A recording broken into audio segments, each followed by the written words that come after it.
Good evening, everyone. We're coming in live from the second floor of Pioneer Street Market, also known PSM, and this is located inside HMR parking compound across TV5 along Reliance Street from the city of Mandaluyong. And you're joining me for Kapehan Night, and this is Coach A from Decaf Coffee Republic. The Kapehan Night is one of the community talks, community event nights that we do every day in, day out, and every week. So tonight is Coaching Tuesday, and Kapehan Night is one night that we talk about life, money, career, professions, and anything under the sun, including the sun. But tonight we're going to be talking about triumph and defeat. Okay, so hang in there. Okay, one thing that I want to discuss tonight before I go into triumph and defeat is recently there have been a lot of talks and there have been a lot of rumors. Okay, how you do and how you handle. Okay, rumors talaga. Bakit rumors? Because some people make fun of it when you hear about celebrity suicide. Okay, last week, in a spread of 2 days,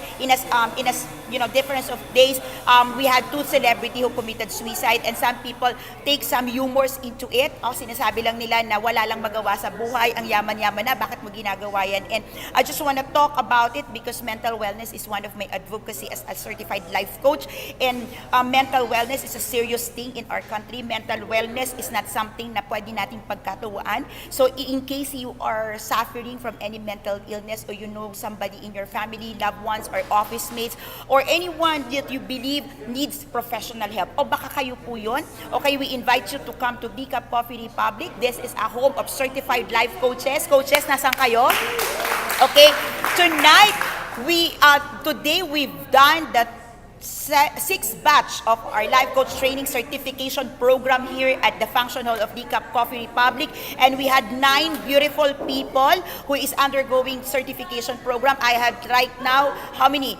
Coach Romel, JP, Coach Grace, Coach Ann, Rizel. Wow, almost all of you, Coach Lau. Okay, so 1, 2, 3, 4, 5, 6. 6 people ongoing right now with their certification program is right now on floor. Oo, may kasama po ako sa floor, hindi po ito cancel. Palakpak tayo ulit. Alright, so it's important that you understand that mental wellness is a reality, that it's something that we need all of us to be responsible. It is a serious business. So we talk about physical wellness, we talk about spiritual wellness, let's talk about mental wellness as well. Not because fad siya ngayon, not because uso siya, not because maraming namamatay, but because it is a serious issues in our life. And many times when people go to the end of the line, it's because of a condition that we normally call as depression. Yung depression po, hindi yan normal na nalulungkot ka lang. Okay, hindi lang yung gusto ko lang umarte ngayon, gusto ko lang mag-emote, gusto ko lang maglungkot-lungkutan, depress ako. Okay, for some people, normally po sinasabi po ninyo to, depress ako ngayon. I wanna say and encourage you to really change your thought pattern and the way you speak. Hindi po kasi nakakatawa or hindi po maganda pag sinasabi nyo depressed kayo, because eventually it gets into your system, it gets into your mental faculty na depressed kayo at nagiging byword na lang siya or nagiging expression. So pag naiinis ka, nakaka-depress kang kausap. Narinig nyo na ba yung ganong statement? Oo, yung parang nakaka-depress tong mood na to or nakaka-depress tong araw na to, nakaka-depress tong situation na to. So depression is a very serious thing.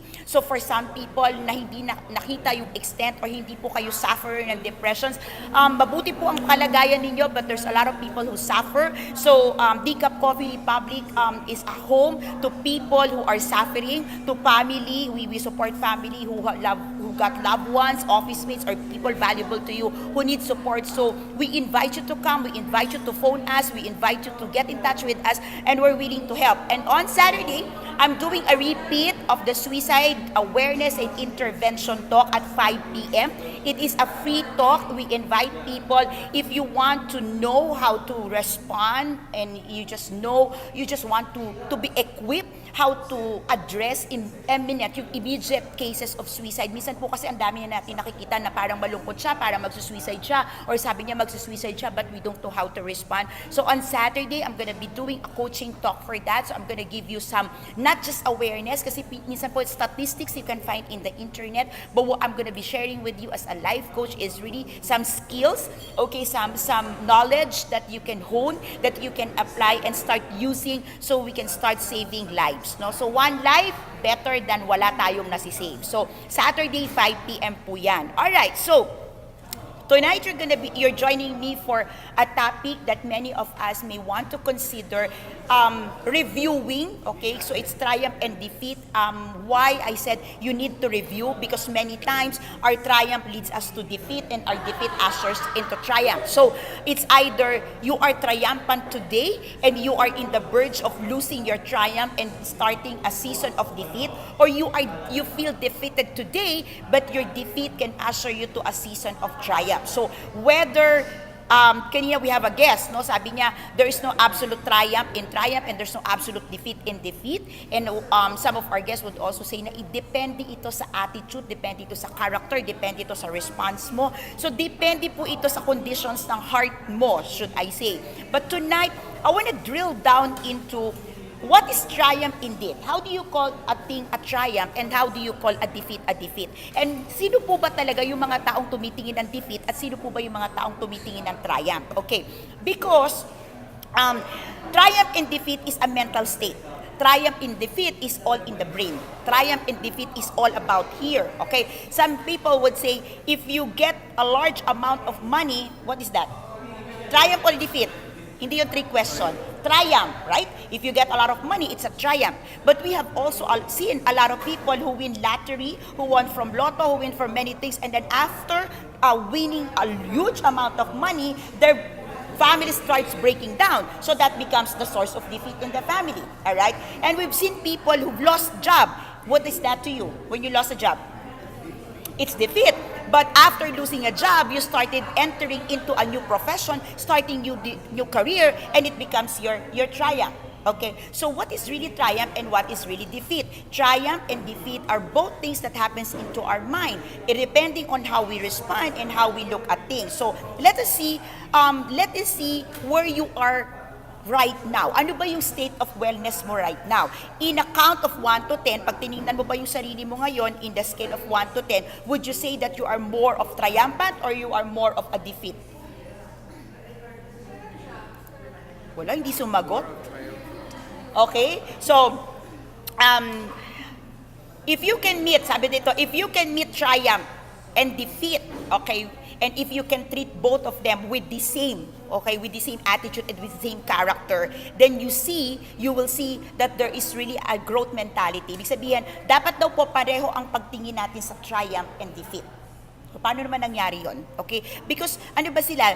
Two sides, different sides of the same coin? O talagang lagi silang magkasama? Ulitin natin. Is triumph and defeat two sides of the same coin o lagi silang magkasama? Two sides? Lagi magkasama? Ano sila? What do you think? Ha? Okay, some people say that life has only meaning in struggle or in defeat. And triumph or defeat is just simply because how you handle the struggle. How you handle the traction. How you handle the problem. They said that even if you're seeing it as a triumph, it's posting or causing you some problem. Diba? Pagka may success, kapag may improvements, kapag may change, which is really bringing you success, may traction yan. You still feel something within you. So, some people would say, it's just the same. Pareho yan. Pag everything that happens to you, may triumphant dyan at merong defeated sides. Ang tanong lang dyan, is our mind focused on the defeated side or our mind focused on the triumphant side? Ano yung mas nakikita mo?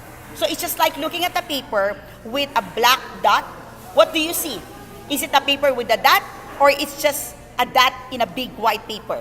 Anong mas nakikita natin? Yung itim o yung puti? Alright, so Steve Jobs, familiar po tayo kay Steve Jobs, di ba? Sabi niya, he was fired from his own company. Familiar tayo doon sa story niya. Okay, was it defeat or was it triumph? It was a defeat that turns out to be a triumphant. He turns out to be triumphant after a season of that. Because after he was fired by his own company, he started seeing the things within himself that needs improvement. He started evaluating what are the things he have done in the past that caused the very board directors to fire him out. Alright, so eventually, he was able to get back. Of course, mahaba yung story yun, and that's not our topic for tonight, but we have seen that from a seemingly defeat, we have seen the Steve Jobs now that a lot of us are still loving. And pag narinig ba natin si Steve Jobs ngayon, ano bang nakikita natin? Talunan o panalo? Panalo. So, ibig sabihin, it was not a defeat. Nelson Mandela, familiar po tayo kay Nelson Mandela? He spent 27 years in prison. Sino naman ang gustong mag-spend ng 27 years in prison? At kapag ikaw ay nakulong, yung iba nga 2 taon lang sa kulungan, di ba? Defeated ka na doon. Alright? So, for someone who spent 27 years in prison, that could have meant to him a defeat. But you know the story. Who is Nelson Mandela now? He have really created the largest movement to free the Black Americans, and so much right now, so much so much authority, so much entitlements, and so much things has been given to the race because of what Nelson Mandela has done. All right. Abraham Lincoln, he failed in business. Had nervous breakdown. Familiar kayo sa kanya? Okay? And he was defeated in 8 elections. Ulitin po natin. Abraham Lincoln, okay? He had nervous breakdown. He failed in business. And 8 elections, defeated. Anong story? Bakit sikat siya? Bakit siya sikat? Whose wars? Because he became the greatest president even after the 8 defeated elections. Okay? Meaning, the defeat, okay, the failure, the seemingly failure that humanity or the people around you would dictate will not define your success and your defeat. It is all about you. So the triumph in defeat is really related to you. Okay? We have known countless of leaders, authors, celebrities, ang dami niyan. Okay? And when I started and talking about the suicide cases of celebrity chef and a celebrity entrepreneur, we look into bakit ba nag-suicide? Bakit ka nagpapakamatay when there is so much success in life? Natanong niyo ba yon? Because indeed, success or triumph could be a defeat season for some people. It could be a season of defeat for them. When everything was really booming in business, within them, they say they're crashing down. So that's a defeated portions. Now, here's the thing. Okay, how many of us have experienced, okay, that when you start receiving success, when you start growing up, when you started improving, when you started sumisikat ka na, sumisikat yung negosyo mo, you started receiving rejection. Some people speaking behind your back, some people rejecting you, some people, dati mong kaibigan, hindi mo na kaibigan, you receive envious. Ilan ang naka-experience nun? Right? Diba? Okay, when you start being promoted, you start getting promotions at work, when you start blooming, you start shining, both at work, in business, personality, career, di ba? What do you receive? What do you receive? Huh? What do you receive? Come on now. Inggit. Rejection. Ano pa? O, sige, labas lang natin. Kaya natin coaching night to eh.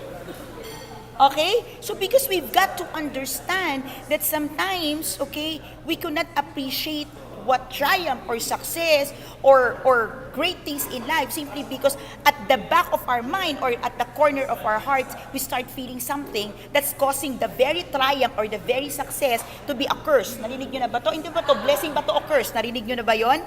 Oh. Dumami nga pera na wala naman ng kaibigan, sabi nila. Diba? Kasi dumami daw ang pera, yumabang nga ba o hindi ka lang naging komportable? Kasi nag-iba yung lifestyle, kasi nag-iba yung pananaw ng tao. Pwede naman ganon. Can you connect? Can you appreciate na may ganon? Okay? So, when you started picturing your past experiences of triumph and defeat, my question is, ano ba nauna? Yung triumph naging defeat mo o yung defeat mo naging triumph mo? Ano nangyari? Anong nauna? What was the common? Defeat naging triumph o yung success mo nagiging defeat? Huh? Why? Why am I asking that? Because you may want to look back, okay, you may want to look back just to paint the picture, what what is the normal trend in your life? What is the pattern in your life? Okay? Ito yung marami ka bang success na nare-receive? Marami ka bang achievement sa buhay? Tapos all of a sudden, biglang gumugulo yung buhay mo. O ang gulo-gulo ng buhay mo. Tapos yung gulo ng buhay mo, nagiging excited ka dahil alam mong something very beautiful will come out of this. Saan ang buhay mo doon? Saan? Saan tayo doon?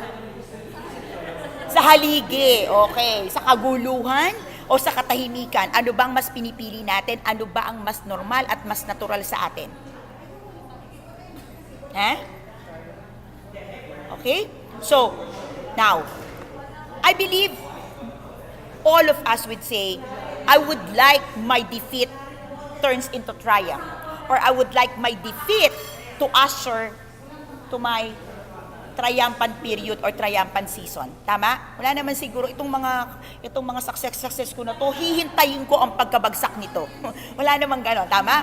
Alright, so, let's run through a couple of things that maybe you might have discovered or you may want to discover in a season of defeat so that in the process, you can see the glorious moment or you start seeing the triumph or the success over the things that's not working in your life. Ito na lang.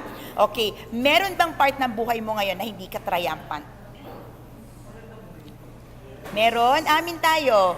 Guilty as charged? Meron? Okay, so we can connect. So my question is, kung triumphant ka sa ibang bagay, bakit may portion ng buhay mong naiiwan?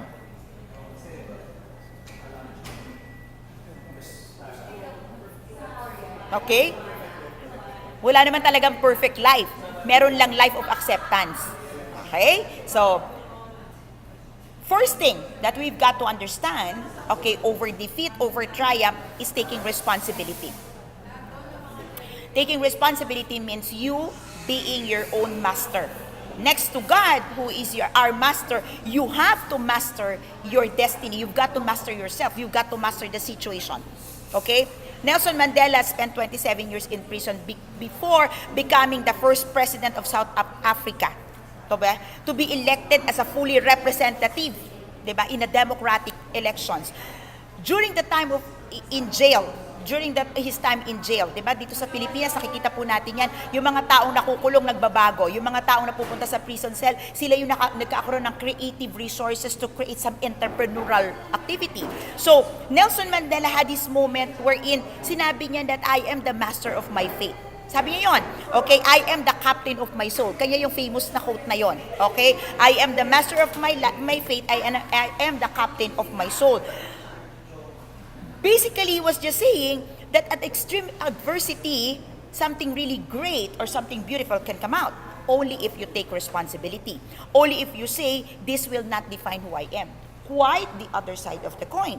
When you start getting success in your life, when you start receiving achievement, when you start moving in the directions of the career, of the business, of whatever you wanted to do, are you taking responsibility of where it's gonna lead you?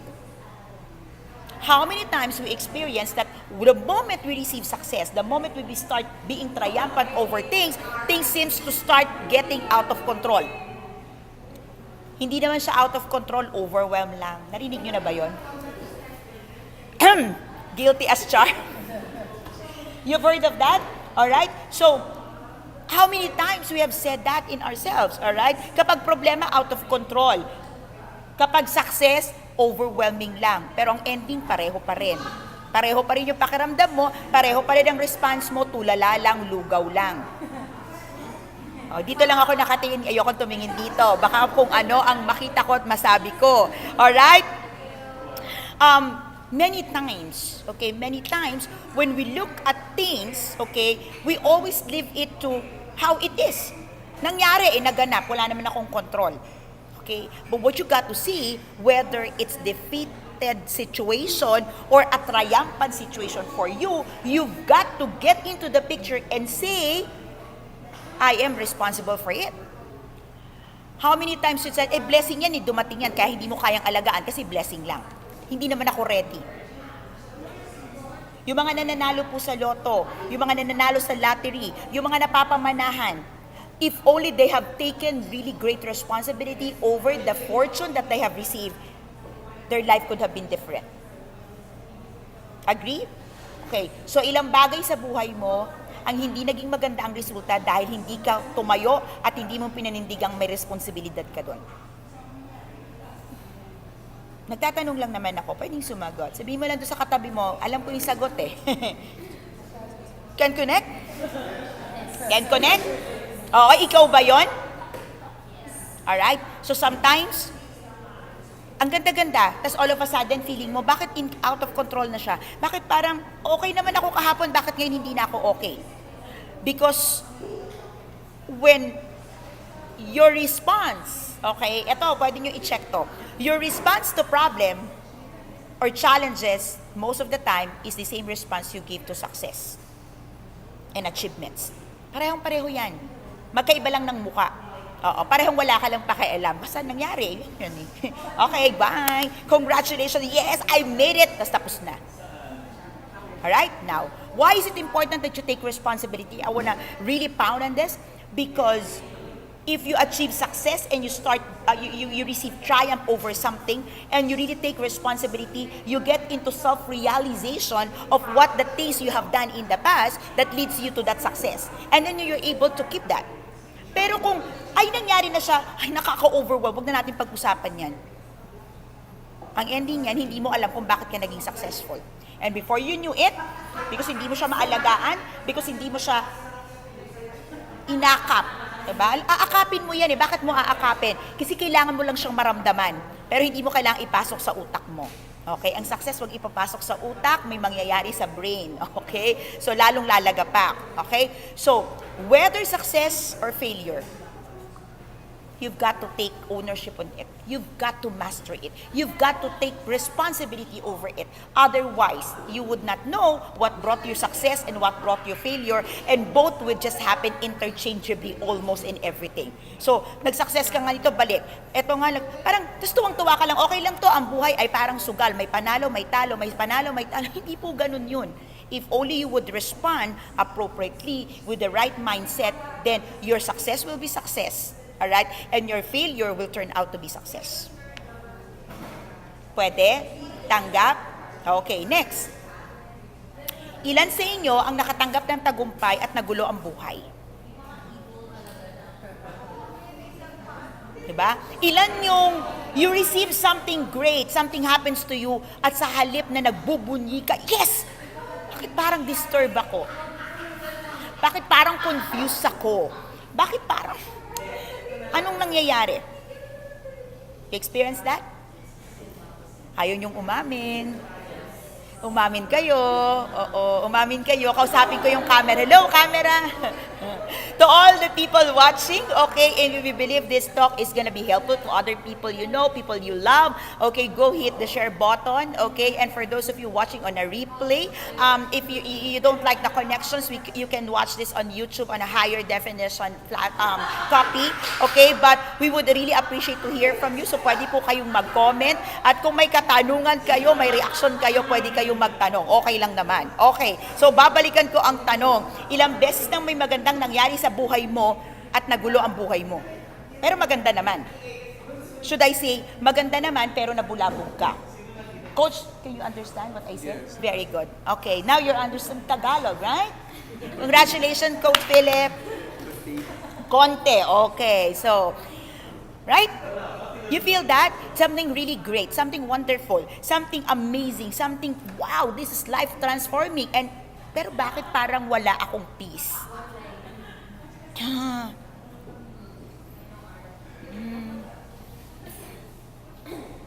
Who's guilty? Who can connect?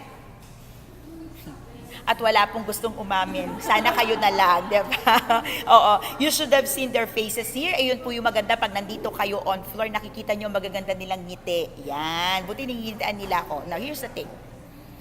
Many times in our lives, we encounter defeat, we encounter failure, and it's easy when we say, I don't have peace. Madali kasi ipaliwanag kasi defeat.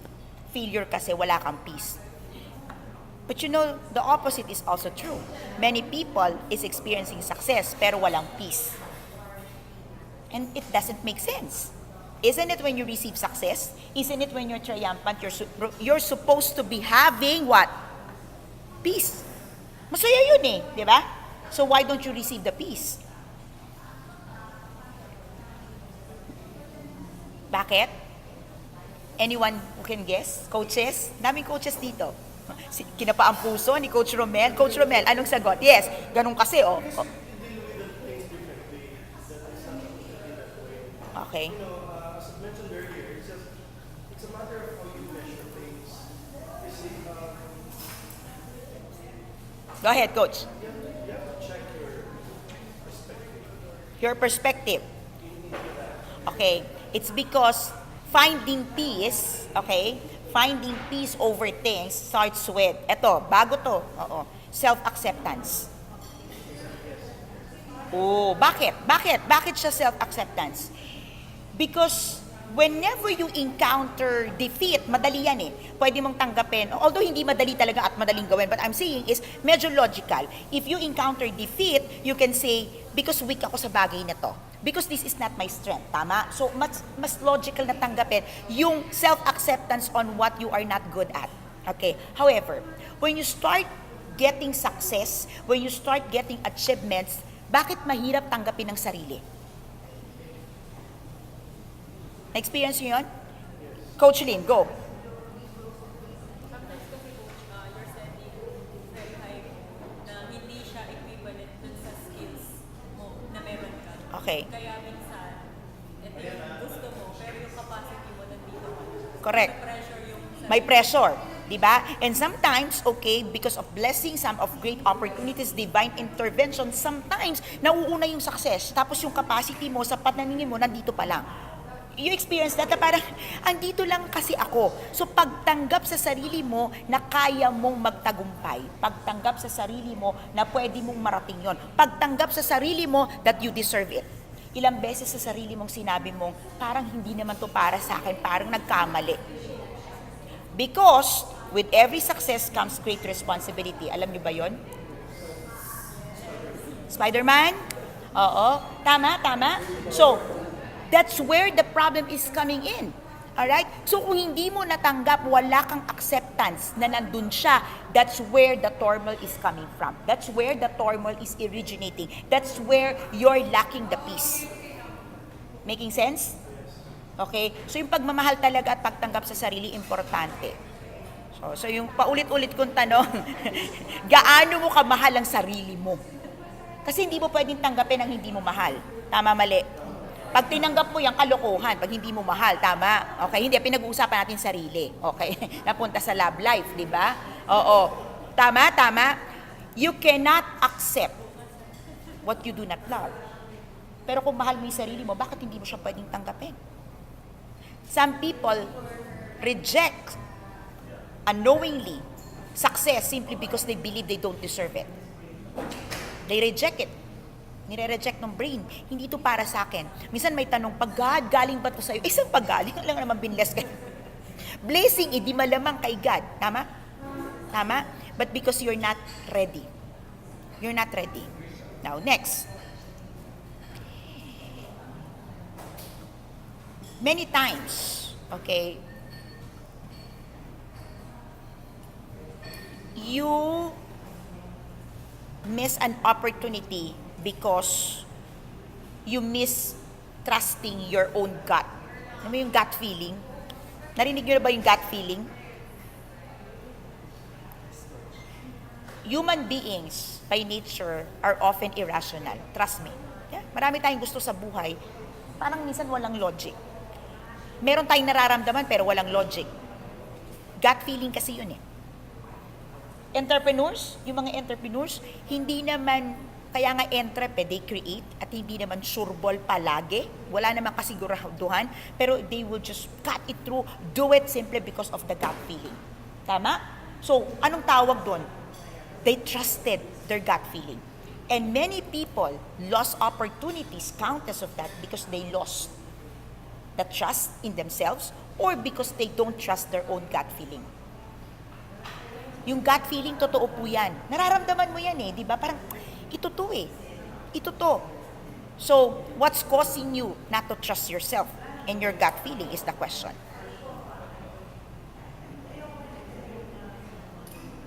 Because many times, we base our judgments on past experiences, isn't it? Right?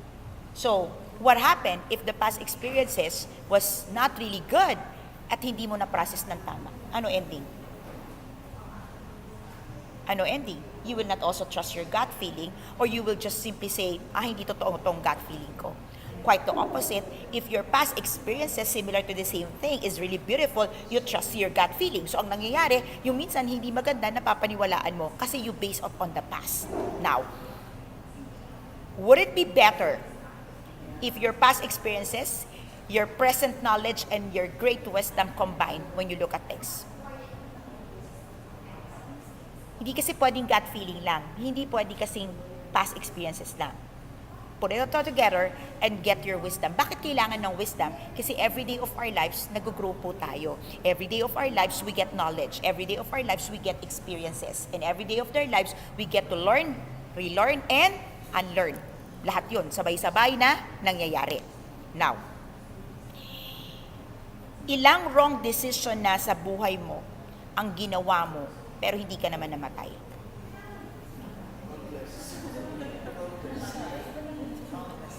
Ilan? Inisip tuloy saglit lang. Hindi ako namatay. Hindi kayo patay, di ba? Nandito kayo, tama.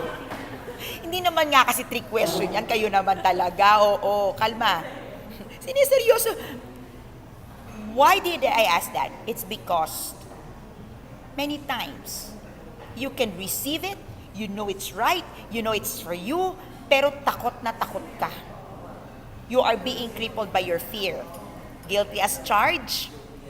Guilty as charged, all right?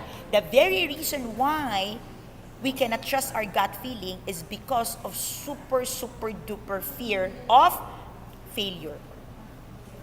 Tama ba? But I'm sure you would agree that great men and women ahead of us was never afraid of failure. In fact, they overcome failure. That's why they become so great. Okay? So, if you have not been doing great in life, battles and defeats, at tingin mo mas marami kang success na nagiging defeat as against defeat na nagiging success. Okay? Ano ang pwedeng gawin? Would you like to know? What are the things that you can do? What are the practical things that you can do? Ready? Yes. Ready? Okay. So, paint natin ulit yung picture. Okay? So, mahirap kasi magtiwala sa sarili. Maghirap magtiwala sa gut feeling kasi depende yan sa pananaw mo sa nakaraan. Tama ba? So, depende how you look at things in the past. Kung ginudge mo na yung sarili mo, wala kang kakwenta-kwenta dati. Sabi nila, wala kang kakwenta-kwenta ngayon dati. Pag tinitingnan mo yung situation ngayon, even if you believe everything is possible, hindi mo magawa. Yung gut feeling mo, wala rotten siya. Right? Okay. There are a couple of things. Coach A coming in, there are a couple of things that I would recommend and I would suggest that you start looking at, and start trying. Subukan mo lang.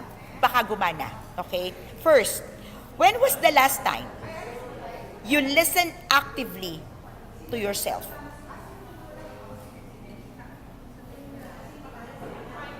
When was the last time you purposely, actively listened to yourself? When was the last time you purposely and actively engage with yourself? Yourself, yung sarili mo talaga, yung tinanong mo siya talaga, ano bang nangyari? Because many times, there are loose ends. Experience ba yun? May mga loose ends tayo, may mga unfinished business tayo, and normally what we do, we just brush it off. Agree, disagree? Agree, disagree? Agree. Now, you wanna improve how you look at things? You want to improve on how you would see things? Start engaging with a beautiful person, and that happens to be you.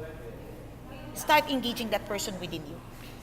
Because that person, if you get to speak to that person will really give you a beautiful picture of what transpired in life. Yung failure natin nun, hindi na siya failure pag tiningnan mo ng mabuti. Kausapin mo kaya yung sarili mo. Talaga bang failure siya? Talaga bang defeat siya? O you learn something? Now, talaga bang success siya? Talaga bang achievement siya? Nawala yung mga valuable relationships mo Talaga bang failure siya kasi na-bankrupt ka? Nasave mo naman yung marriage mo. Clear? So ano mas marami, failure or defeat? At hindi na tayo sumagot. Next. Okay.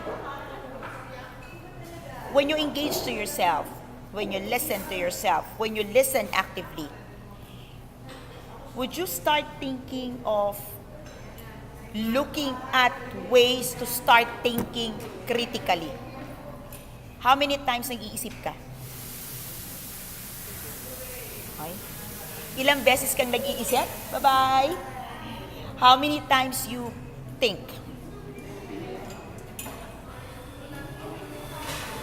Walang nag-iisip? Every day. Every now. Okay, tanungin natin. Do you think critically? Critically, Yeah, critically. you analyze your thoughts. You analyze your thoughts, absolutely. Many times, we just let our thoughts be. Yan ang naisip ko Yan yung napagtanto ko yan yung pananaw ko How many times do you critically think and process your thoughts? Right? We're talking about still here, engaging yourself. So you get to understand how to evaluate the things that happens into your life. Success ba siya turning into failure, or it's a failure turning to success? Okay? When was the last time you think critically? When was the last time na sabi mo sa sarili mo, mali ka namang mag-isip? Ayusin mo kaya yung pag-iisip mo. Itono mo kaya ng konti. Siya. When was the last time you said that to yourself? When was the last time you said to yourself, mali kasi naman ang pagproseso natin. Ayusin lang kaya natin ang pagproseso, di sana iba ang epekto. Parang hindi nagiging komportable si Coach Rod siya. Next.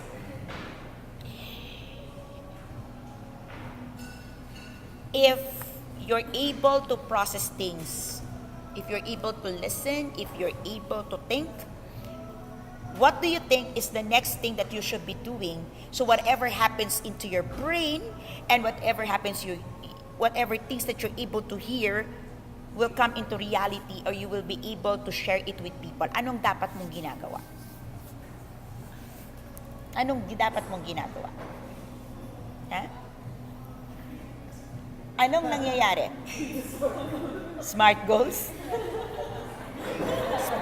Fresh from the class.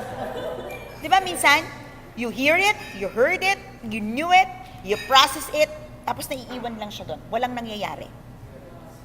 You think, what's the missing thing there? Action? Action?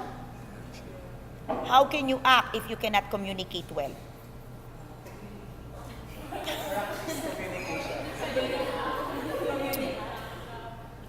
You know that many people are crippled and cannot act and cannot move simply because they cannot communicate transparently, they cannot communicate openly whatever is happening in their brain and whatever they're processing within them.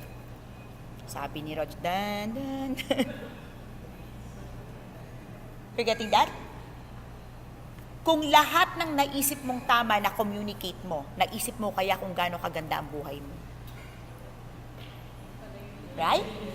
How many times you have thought of something beautiful, something great, but you failed and you missed to communicate? Yun Yes, Coach Philip? Ha? Siyempre sa ibang tao, sa barangay, hello barangay, may thoughts ako Ito, maganda to. Maganda to. Makakatulong to sa ekonomiya. Hello, barangay. Naisip ko to barangay. Kidding aside. What gets into our mind, what we process after we hear, whatever happens into our hearts, the very reason we don't see it happening is because we really miss the point of clearly and transparently communicating it. Naisip ba natin yun? Hindi mo naman kasi sinasabi ng maayos. Hindi mo naman kasi nilalabas. Hindi mo naman kasi sinishare. Hindi ka tuloy naiintindihan. Tama ba? Are you getting the point? Diba? So, we started at looking at results. We started looking at your triumph, your defeat, and everything. But you see, it begins and ends with you. Ikaw pa rin. How do you engage with yourself? How do you process everything that happens to you at yun din yung lumalabas sa'yo? Diba? How many great ideas are buried into the grave kasi walang nagsabi? Diba? How many times pag nakita mo, naisip ko yun eh. Ba't di mo ginawa? Or sometimes you explain, sabi ko na nga. Anong sinabi mo? Parang hello? Anong sabi mo? Sinabi ko saan? Sa sarili mo. Saan? So kanina mo, hello self? Hello. Guilty as charged? You see, there are really simple things in life. If only we will just practice it, if only we will just do it, we will just, exert, hindi nga to effort eh. We will just diligently practice it. And we will just be carefully watching over these things, so much improvement can happen to you. Diba? Lagi kayong ganun, yun eh. Kasi kanina mo sinabi. That's it! Anong that's it? Sabi ko na nga ba, kanina mo sinasabi? Yeah. Right? And I want to look into also, if you are able to communicate transparently and actively, the other side of it, what do you do with obstructions? Yeah. What do you do with hindrances? What do you do with negative things? Not just thoughts in your life. Anong ginagawa dapat to? Ha? Ano dapat ang ginagawa? Ha? Deal with it? Paano siya dinideal, coach? Paano siya dinideal?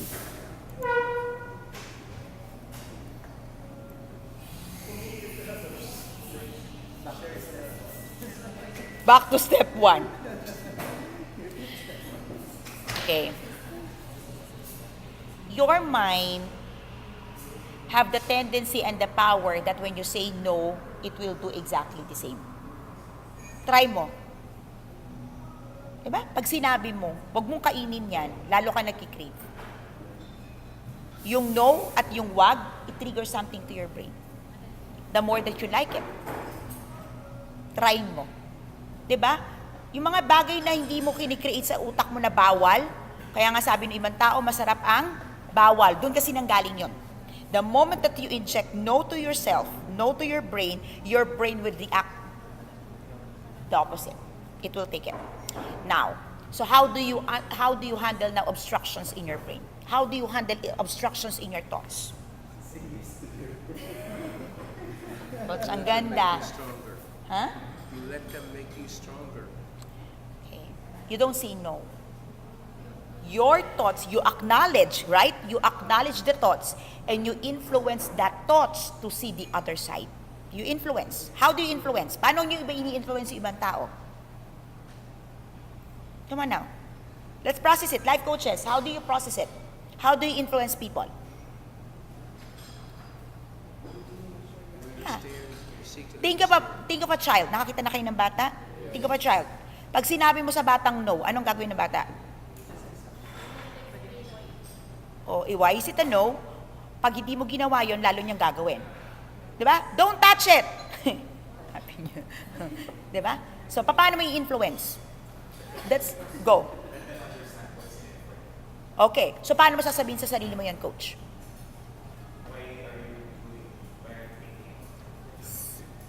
That's how you influence your thoughts. You just don't say that's wrong. You just don't say mali yan. You just don't say bawal yan. Don't you say negative yan. The way you influence your thoughts, nasa thought process na ako, is really, you make it understand why it is not good for you. Actually, yung term nga na bawal, wag mong gamitin eh. Kasi pag sinabi mong bawal, magti-trigger siya ulit. The best is you use the thinking process of why it is not good for you.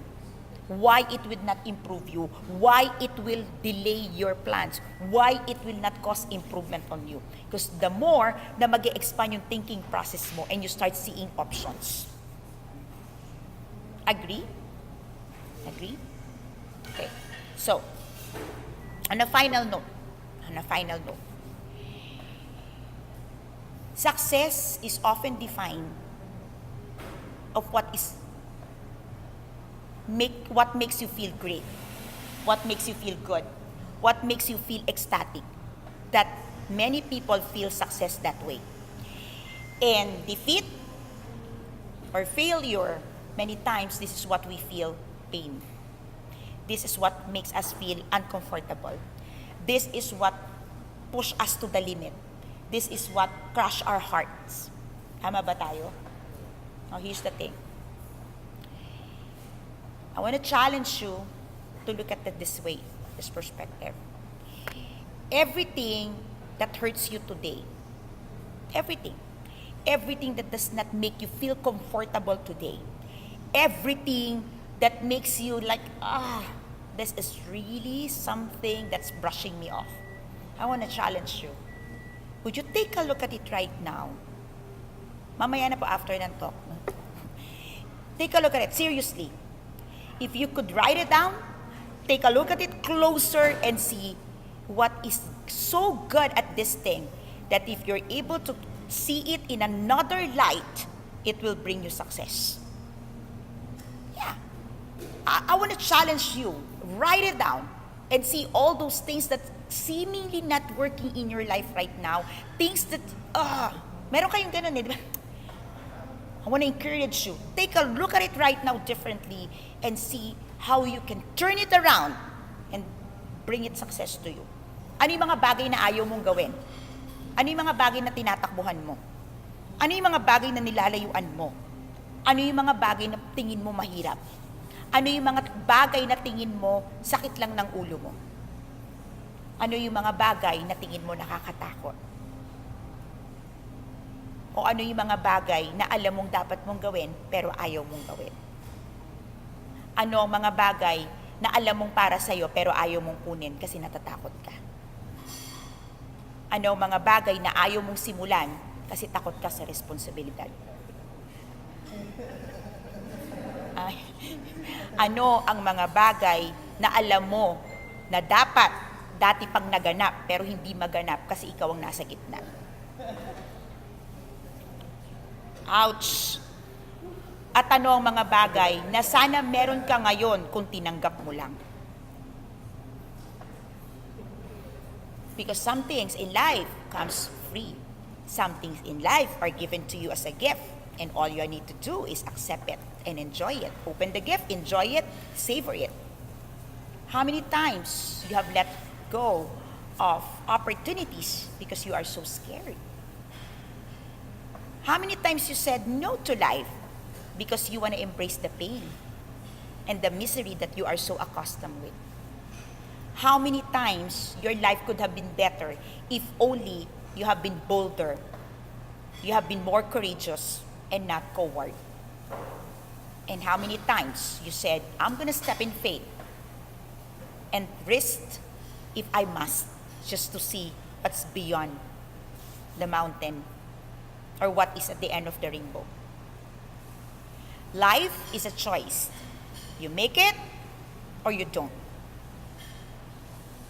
Life is a choice. It's a product of your choices. The distance between where you are today and the person you want to become is defined by the choices that you make. Many times we don't even make the choice, even when it's available, because we are so scared. Two things I always ask my client is, what do you tolerate and what you are fearful about? What do you tolerate cripples you? Because when you tolerate things, you remain where it is. Pag tinolerate mo ang katamaran mo, eventually it hits on you. Pag tinolerate mo ang kasamaan ng ugali ng mga tao sa paligid mo, eventually hindi ka na makahinga sa sama ng ugali nila. Pag tinolerate mo yung palaging nangungutang sa'yo, eventually, dependent sila sa'yo. Tawa kayo dyan. Totoo naman, hindi ba? Pag tinolerate mo yung mga bagay na tingin mo okay lang, eventually, sumasabog ka. What you tolerate will cripples you. Because if you cannot tolerate something, you will address it. You will attend to it. Two things that you always have to look into your life: what you tolerate and what you are fearful about. When you are able to face these two things, you will be able to see things clearly. You will be able to interact with yourself clearly. Yung sarili mo, kanina, when was the last time you look into yourself? Bakit ayaw mong tingnan? Kasi may makikita ka. Tama? Tama? Ayoko nga. Bakit ba? When was the last time you listen actively? When was the last time you think critically? Ayaw mo yun eh. Tama? Because what you see is something that you have to deal. Now, if you are coward and if you are not bold enough to deal what you see, then there's no progress. And many times we don't progress because we don't want the discomfort of progress. There is no growth in comfort. And many times we do not want to be discomforted. We don't even want the inconvenience. We don't even want to be bothered. We don't even want the mess. But nothing comes beautifully without being broken, without being cracked, without being messed up. Or at least without you taking the risk. And every risk involves risk. You take a risk, you get another risk. You take another risk, you get another risk. But in every risk that you make, you become stronger, you become bolder. What's more? Paano, coach, kung puro sablay ako? Of course not. You become wiser. You become wiser. It's just that you despise yourself. You despise the learning. You despise the opportunity to see things in a better perspective. It's a mindset. I leave you tonight, with this bold invitation. Would you challenge the way you think? Would you challenge the way you feel? Would you challenge the way you see things? Will you start believing that you deserve better than what you have today? Because if you don't challenge that, you will forever receive what you are getting today. You will be forever living the kind of life that you have today because you are comfortable with it. Only when you challenge, only when you start asking for more, only when you say you deserve more, and only when you start loving the person inside of you will change becomes to happen. This is Coach A. Thank you so much for joining me for another Kapehan Night. Good night, everyone. Thank you.